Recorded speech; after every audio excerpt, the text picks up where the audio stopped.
Bonjour à tous, bienvenue en direct de Port-la-Ville, port de Saint-Gilles-Croix-de-Vie, où sont arrivés hier les 20 Figaro Beneteau qui ont participé à cette deuxième étape de la Sardina Cup. Nous sommes en compagnie des 3 duos qui ont terminé aux 3 premières places de l'étape et du classement général, auxquels on va poser des questions pendant un gros quart d'heure. Je vous invite également à poser vos questions en direct sur Facebook. Alors on va commencer avec les vainqueurs qui ont gagné la première étape et la deuxième étape, Xavier Macaire et Morgan Lagravière sur Team Snef. Xavier, troisième de la Sardinia Cup il y a 2 ans, vainqueur des 2 étapes cette fois-ci, tu es un peu chez toi ici à Saint-Gilles-Croix-de-Vie.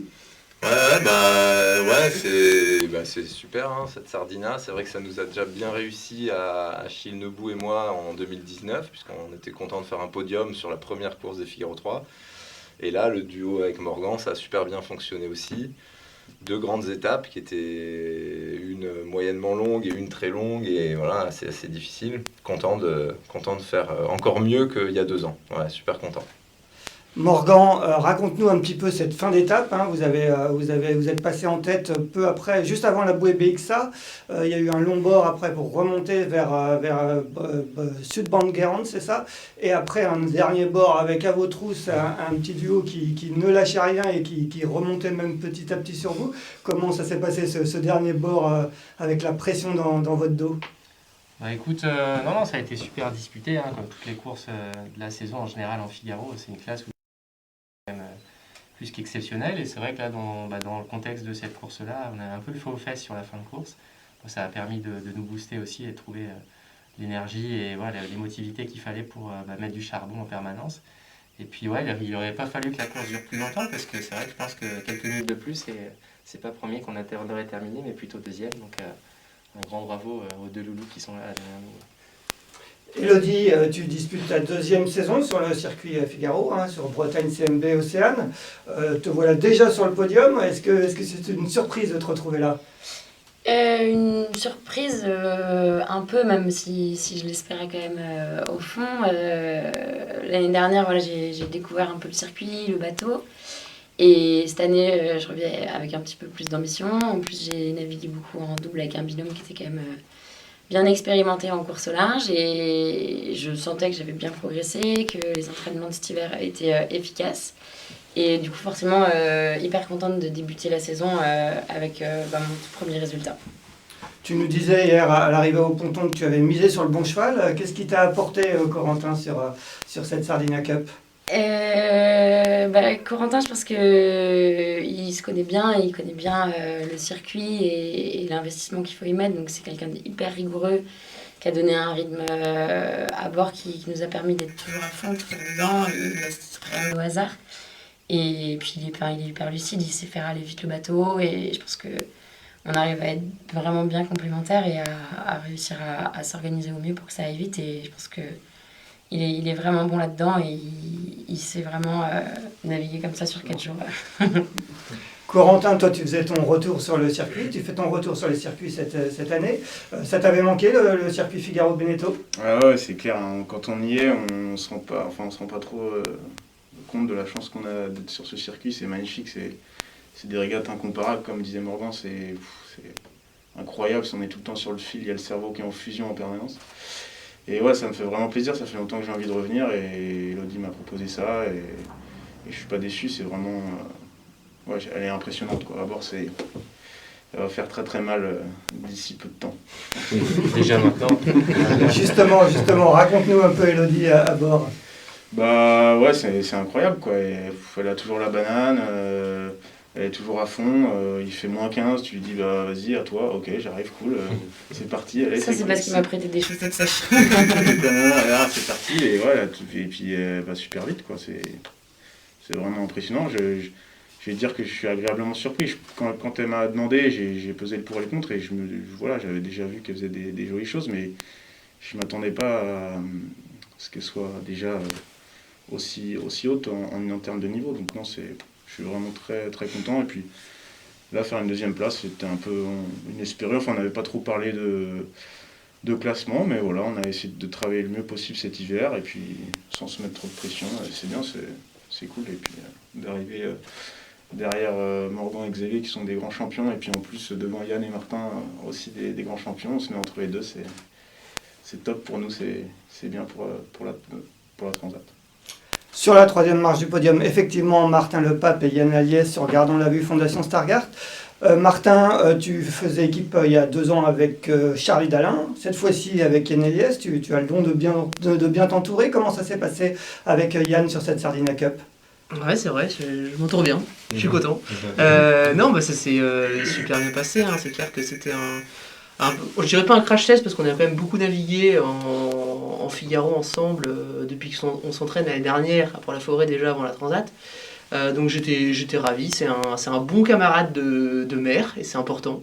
Là on arrive à parler d'autre chose que de bateau et ça fait du bien aussi parfois quand il fait froid comme ça de parler d'autre chose que de réglage de GV. On a tourné les scilly, alors le Yann était tout fou de tourner les scilly. Alors là j'étais là en croisière avec mes parents en 1938. Non, c'était sympa. Je restais sur la perf quand même parce que sinon on se serait arrêté boire une bière. On t'avait quitté un petit peu frustré à l'arrivée de la première étape, vous aviez terminé 5e. Est-ce que tu es satisfait de ce résultat final? Ouais, mais on est toujours insatisfait de notre dernier virement de bord de la première étape. Il nous restera en travers celui-là. Mais oui, bien sûr, on est, blague à part, on est hyper satisfait de ce résultat. Bon, même si Yann avait gagné à l'édition précédente, voilà, tu régresses, Elias. Ou alors t'as changé quelque chose, je sais pas quoi. Le duo peut-être. Bon bref, et donc ravi, ouais. Yann, à l'arrivée hier soir sur le ponton, tu étais très salé, hein, le visage très salé, le visage aussi un petit peu marqué. Tu nous as dit en premier, ce que je retiens, c'est que c'est dur. On le voit peut-être pas parce que là, c'est caché par ton masque. Tu as un petit pet sur le nez, un petit œil au beurre noir. Qu'est-ce qui s'est passé? J'ai voulu embrasser une carrière de wincher et j'ai embrassé le winch, mais c'est lui qui a gagné. Non, mais c'est sûr que les conditions étaient vraiment difficiles. C'est difficile à la fois de vous faire comprendre aux terriens et au grand public ce qu'on vit en mer. Mais franchement, cette fois-ci, moi j'en ai vu quand même quelques-unes, des étapes de Figaro. Là, on était vraiment sur du hyper compliqué, hyper engagé. C'est le mois d'avril, il y a de la mer, il fait froid, on fait 750 000, le bateau va vite, ça mouille, à l'intérieur il y a zéro confort. On se croise, nous personnellement, toutes les heures, 1 heure, 1 heure et demie, tu as juste le temps de faire un petit truc chaud, de dormir trempé dans la banette. Enfin voilà, des conditions vraiment difficiles et engagées. Et à la fois, après une bonne nuit de sommeil, on est prêt à repartir. Donc moi j'ai adoré. Et surtout ce que j'ai adoré, c'est qu'enfin on a un ratio temps de course en mer et durée de l'événement qui est acceptable. C'est-à-dire qu'on a vraiment bouffé du 1000. Je trouve que c'est une des petits bémols qu'il peut y avoir sur la classe Figaro, c'est qu'on a des événements qui durent trop longtemps par rapport au temps passé en mer. Je pense à des courses comme la Solo Concarneau, la Solo Maître Coq, où on passe 2 nuits en mer pour 10 jours passés sur place. Là, on a vraiment une autre compte et il faut que ça redevienne la norme, quoi. Et donc, vous avez été au Scilly, tu m'as raconté quelques souvenirs de Scilly. Quels sont tes bons souvenirs de croisière, justement, là-bas? C'était il y a 2 ans, en famille, on est parti 10 jours au mouillage, là-bas. Je regarde Morgan, parce qu'il va bientôt partir en grande croisière. C'était magique, il faisait grand beau, puis l'île est magnifique, il y a du poisson, des crevettes, du sable, enfin voilà. Puis j'ai vraiment des souvenirs qui restent gravés, qui vont rester gravés dans ma famille pendant un paquet de temps. Martin, hier au ponton, Tanguy Le Turquet disait que Xavier et Morgan avaient été injouables sur cette Sardinia Cup. Tu penses la même chose? Non, pas du tout. Bah oui, évidemment, il gagne les 2 étapes. C'est quand même, Coco le disait tout à l'heure, il y a un niveau de dingue et bravo parce que être capable de marquer 2 fois le coup comme ça et gagner 2 étapes, chapeau les gars, c'est bien. Merci. Ouais, bravo. Où est-ce qu'ils ont fait la différence selon vous? Corentin, peut-être? Je sais pas, faudrait être sur leur bateau pour voir ça, mais non, c'est complet. Hein, on les connaît, hein, ces deux-là. Hein, les deux déjà en solo, c'est redoutable. Alors là, vous les mettez ensemble, ça devient un peu compliqué. Faut essayer de s'accrocher, quoi. Faut essayer de s'accrocher le plus possible derrière et puis se dire ils vont peut-être faire une erreur. Bon, là, en l'occurrence, ils en ont pas fait. Si, un petit chalut quand même. Ouais, mais même avec ça, c'est une trop C'était pour nous petite- donner un peu voilà, d'espoir. c'était pour donner un peu de challenge, mais non, c'est impressionnant. Mais c'est bien, ça fait plaisir à voir. C'est beau. Ouais, vous nous parlez un peu de chalut, on va peut-être expliquer. Xavier, raconte-nous, je crois qu'il y a eu une petite manœuvre Ouais. au passage de la ligne de la bouée, en tout cas jeudi matin, c'est ça ici? C'est ça, on devait repasser devant Saint-Gilles jeudi matin. Entre la bouée Pilours et une bouée gonflable, il y avait une porte de passage et un envoi de spi à cet endroit-là. Et en fait, d'habitude, quand j'envoie le spi, je le hisse au mât et je le bloque au taquet, au bloqueur du mât, et je vais tout de suite sécuriser la drisse derrière. C'est en tout cas la technique que je fais à chaque fois quand je suis en solitaire. Et là, un peu dans le feu de l'action, le fait d'être à deux, le fait d'avoir de la pression derrière, un bateau qui est pas loin derrière, j'ai fait un petit peu différemment que ce que je fais d'habitude, c'est-à-dire j'ai bloqué la drisse au mât et on est allé gonfler le spi en fait avant de sécuriser la drisse derrière, voilà, ce que je fais jamais. Et justement ce coup-là, la drisse s'est lâchée du mât. Au moment où le spi s'est gonflé, ça a tiré, ça s'est débloqué du mât. Et là, on a vu le spi tomber dans l'eau et se bloquer dans le foil. Il faut savoir qu'en général, quand ça arrive, ça, que le spi tombe dans l'eau sous le foil, en général, on le ressort en lambeaux. Et en fait, on a vu ça tout de suite. Morgan, il a gueulé un petit coup le spi. On a très vite réagi, en fait, parce que Morgan a arrêté le bateau tout de suite. Il a eu les bons réflexes. Moi, je suis allé à l'avant, j'ai détaché le spi de l'avant, là, la mure, ce qui nous a permis, on a remonté un peu la drisse aussi, tout ce qu'on a pu, ce qui nous a permis de le remonter à bord, de le réattacher et tout. Mais on s'est fait un bon coup de sang quand même, un bon coup de pression à ce moment-là, parce que là, on voyait tous nos espoirs de victoire s'effondrer en un instant avec une voile qui part à l'eau, quoi. C'était bon coup de pression quand même. Bon, est-ce que vous avez pris quelques sardines dans le spi alors? Pas sûr, pas dans le spi sur le bateau, on a dû en ratisser quelques-unes, avoir le nez dans l'eau en permanence, mais dans le spi, je crois pas. Non. Je crois que les 24-48 heures avant, on Ouais. laissait des traces. Et moi, quand on est arrivé à Saint-Gilles, j'ai commencé à sentir que le corps, ça allait moins bien. Enfin, pareil, j'ai appelé Martin plusieurs fois pour qu'il vienne me remplacer à la barre parce que j'arrivais plus à faire avancer le bateau. Enfin, là, on sentait qu'on commençait vraiment à être un petit peu touché. Ça m'étonne pas que vous ayez pu faire une petite erreur comme ça. Elodie, beaucoup de skippers m'ont dit qu'ils avaient eu très très froid, que même certains m'ont dit qu'ils n'avaient jamais eu aussi froid sur une course de voile. Est-ce que ça a été le cas à bord de Bretagne CMB Océane? Si, on a eu froid quand même, si. On a fait beaucoup de charge moteur, parce que quand tu charges le moteur, si tu mets le matelas à côté au fond du bateau, ça te fait un petit chauffage pour dormir. Donc les batteries étaient full tout le temps. Et sinon, non, il faisait hyper froid, mais mine de rien, en fait, le fait d'être devant et de batailler avec des gars qui vont vite et d'avoir cette adrénaline, ben, ça fait un peu oublier le froid. Et je pense que d'être dans le rythme de la course comme ça et de jouer devant, ça on va dire que ça atténue un petit peu la sensation pas très agréable, quoi. Et puis en Bretagne Nord, là-haut, ils vivent, ils vivent On est avec des moon boots et des crampons sous les chaussures toute l'année. Hein. Peut-être un peu, je l'avouerai pas. Ouais, je suis breton du Nord aussi. Morgan, Xavier, quelle est la suite du programme maintenant pour vous? Est-ce que vous allez... Xavier, tu vas continuer sur Circuit Figaro. Et toi, Morgan, quelle est un peu la suite du programme? Écoute, bah, la suite, elle va être... ouais. Voilà, la suite va être un petit peu plus individuelle. En tout cas, notre binôme ne va pas forcément se réassocier, en tout cas à court terme. C'est l'idée pour le moment. On ne sait pas de quoi l'avenir sera fait, mais voilà, des programmes un petit peu plus individuels, un peu différents tous les deux. De mon côté, une continuité probablement avec l'équipage de Gitana. Le programme n'est pas encore totalement défini, mais voilà, un petit peu comme ce qui s'est fait dans le passé avec eux. Et voilà, un autre programme parallèle dont je parlerai peut-être plus tard. Ouais. Xavier, toi, c'est grand objectif de la saison, la solitaire. On rappelle que tu as ça. terminé 2 fois sur le podium de la solitaire. Tu as gagné la première étape l'année dernière. Cette victoire, en tout cas, te fait rentrer dans le cercle des prétendants à la victoire cette année? Oui, je pense que ça fait longtemps que je suis oui, ça fait quelques années que je suis dans le cercle des prétendants à la victoire, depuis que j'avais pu faire le podium sur la course. Mais ouais, c'était la première fois que je gagnais vraiment une étape l'année dernière sur la solitaire du Figaro, donc c'était chouette. Et ouais, j'y vais avec l'envie de la gagner, avec cet objectif. Ce que je dis souvent, c'est que j'ai les capacités de la gagner. Je sais que j'en ai les capacités. Après, je ne sais pas si j'y arriverai un jour. Voilà, on ne sait pas de quoi l'avenir est fait et c'est une course vraiment hyper difficile qui peut nous sourire ou qui peut qui peut être dur avec nous et qui peut être impitoyable. Je l'ai vécu plusieurs fois de recevoir des coups de revers sur la solitaire. C'est arrivé à plein d'autres grands skippers avant moi. Donc oui, le gros objectif pour moi cette année, c'est la solitaire du Figaro. Il va y avoir une petite phase de repos, un peu de transition là avant les prochaines courses pour moi au mois de juillet. Et je vais préparer cet objectif, je vais travailler, faire la recherche sur les voiles que je voudrais embarquer, sur les entraînements, un petit peu cette Sardina avec Morgan. Ça m'a permis aussi de voir quelques points sur lesquels je peux travailler pour continuer de progresser. Parce que c'est vraiment ça l'objectif, c'est de continuer de progresser tout le temps. Martin, toi, c'est aussi du Figaro cette année, c'est une année 100% Figaro.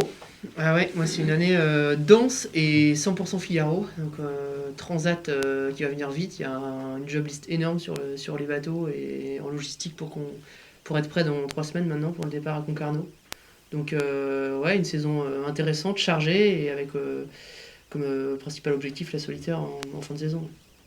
Toi, Yann, c'est effectivement la Transat, et c'est Transat Jacques Vabre aussi cette année au programme. Ouais, c'est encore Transat Jacques Vabre. Je vais essayer de défendre mon titre qu'on a acquis avec Charlie Dalin la dernière fois, donc ce sera en IMOCA. Je ne peux pas encore vous dire avec qui, ça sera annoncé la semaine prochaine. Bon, et vous deux, Corentin, Elodie, c'est aussi la Transat et aussi Circuit Figaro, toi avec la solitaire, Elodie? Ouais, Circuit Figaro à fond. Et bon, comme disait Martin, ça laisse pas énormément de temps pour faire autre chose à côté, parce que ça va déjà être bien chargé, bien rythmé. Et du coup, ma toute première traversée avec Corentin là en mai. Et ensuite une solitaire en fin d'année. Et toi, Corentin, après la Transat, quel va être le programme? Voilà. C'est pas encore tout à fait calé, mais il y a plein de choses, donc c'est bien. Déjà la Transat, on se concentre là-dessus, et puis après, je suis content, il y a plein de choses qui s'ouvrent, c'est pas encore signé, tout est signé, mais c'est bien, il y a du boulot, donc c'est top. Bon, les vainqueurs, qu'est-ce que vous garderez comme image de cette Sardinia Cup? Tu veux commencer? Ouais, comme image une bataille vraiment acharnée à 100% jusqu'au bout, quoi. C'est vraiment des victoires qu'on est allé chercher, qu'on a arraché, quoi. Vraiment difficilement jusqu'au bout. Il a fallu se battre pour pas se faire doubler avant la ligne d'arrivée. Sur les 2 étapes, on avait la pression derrière nous et on a tenu bon. Et puis voilà, une super entente avec Morgan et qui a énormément de qualité. Et c'était pour moi une super expérience moi qui fais énormément de courses en solitaire, ça change un peu d'exercice et vraiment content d'avoir fait cette course avec Morgan et d'avoir gagné les étapes comme ça. Super. Morgan? Ouais, écoute, c'est plus une émotivité que je retiendrai. C'est vrai que souvent dans les événements sportifs, quand tout se passe bien, que tu ne te poses pas de questions et que les choses s'enchaînent de manière assez simple, c'est des états d'esprit qui sont difficiles à retrouver dans le temps. Et pour autant, c'est dans cet état d'esprit qu'il faut être pour être performant. Donc essayer d'imprimer un petit peu cet émotionnel-là pour essayer de le réitérer par la suite. Et puis garder en tête la dimension humaine, forcément avec Xavier. Ça s'est bien passé dès le début. Ça faisait 10 ans, quasiment jour pour jour, qu'on attaquait notre première saison au Figaro en 2011, de manière individuelle. Et puis 10 ans après, de se retrouver sur le même bateau et puis de concrétiser la chose comme ça, c'est assez symbolique. C'est ce qu'on se disait hier en rentrant dans le chenal de Saint-Gilles. Donc c'est des belles valeurs, des belles images et des bons moments qu'on a envie de garder en tête le plus longtemps possible. Et je pense que c'est surtout ça qu'on retient dans le temps, bien au-delà du résultat sportif, mathématique. Merci. Pour finir, on va faire comme la semaine dernière, la petite question Sardinia Cup du jour.